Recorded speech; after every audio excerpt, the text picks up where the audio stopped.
In Ruth Ozeki's The Book and Form and Emptiness, Viking, 560 pp. Out of 4, out Tuesday, 13, year, old Benny O hears voices. When a sparrow strikes a window in his classroom, the other children return to their work because they were accustomed to death, and this was a minor one. But the glass knows it has killed the bird and starts to whimper, to vibrate as its cries grew shrill. Because the window is crying, Benny can no longer concentrate on his schoolwork. After he starts pounding on the glass to get it to shut up, Hess sent to the principal's office. In some ways this episode could be read as an early symptom of mental illness, and Ozeki leaves that door open. But as narrated, Benny's banging on the glass is a perfectly reasonable response to the heartache underlying everything in our world. Though Benny gets sent to the principal, then a therapist and finally a children's psychiatric ward, maybe his is the most rational response to a consumer culture that positions material goods as the sources of our well-being.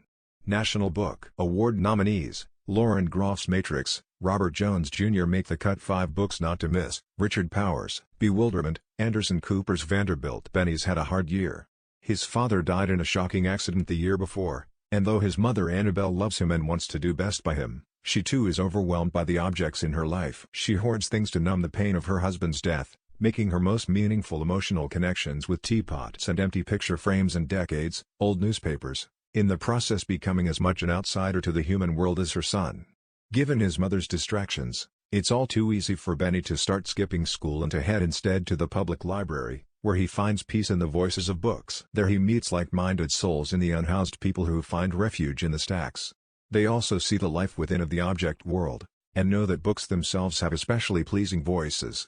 As the novel itself tells us, we do our best to bring you pleasure and sustain your belief in the gravity of being human. We care about your feelings and believe in you completely. Yes, that's the book and Form and Emptiness itself talking to us. In another book that metatextual overlay might feel too clever or precious, but this novel's earnest, self-deprecating voice merges effortlessly into Ozeki's theme of the overlooked agency of objects. Though Ozeki handled similar topics with perhaps more agility in her debut novel, My Year of Meats, this novel's meditative pacing perfectly suits its open-hearted contemplation. The book's self-awareness allows it to comically hedge and tiptoe, to digress into diatribes into the false dichotomies and hegemonic hierarchies of materialist colonizers only to catch itself and sheepishly apologize, sorry. That turned into a rant. No reader likes a rant. As a book, we should know better. The Book of Form and Emptiness is concerned foremost with the outsiders in our world, the ones who hear voices, who are friendless, who fall into addiction and self-harm. It's concerned, too, with the ultimate outsiders, the objects that we produce and discard. It is both profound and fun, a loving indictment of our consumer culture. As the novel asks the reader turning the pages, has it ever occurred to you that books have feelings, too? More, 20 fall books we can't wait to read by Katie Couric, Billy Porter, Jonathan Franzen and more.